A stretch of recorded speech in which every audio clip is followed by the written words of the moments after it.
Good morning mga loves, yan, share ko lang.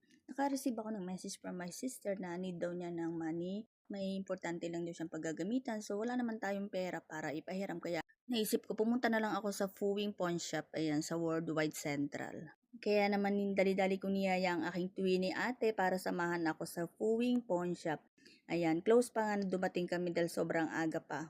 Excited yarn. Mababa daw kasi ang interest rate dito kumpara mo sa ibang pawn shop. Kaya naman dito ako lumapit para magsanla ng alahas. Kahit ayaw ko mang magsanla kasi syempre, need natin tulungan ng ating kapatid kaysa naman sa ibang tao pa siya lumapit. Ay, hindi ko po yan sinasanla ang ate ko. Binibenta ko po yan. Char. Ayan, masikaso at saka mga pogi ang mga staff dito sa Fuwing Pawn Shop. At pag pumunta kayo dito habang naghihintay, pwede kayo magkape. May tubig dyan, may snack, may mga chichirya, candies for free. Ayan, for free po yan, as in libre. At may mga alas din po dito, iba't ibang klase ng alas na pwede kayong bumili na mas mababa po ang presyo. Ayan, nasanla ko na yung aking kwintas.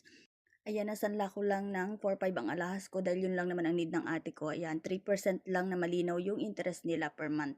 So ayan, patunay na maasahan mo yung ating mga gold sa oras ng ating kagipitan or pangangailangan, di ba? Kaya mag-invest na rin kayo ng gold. Thank you, Fuwing Pawn Shop.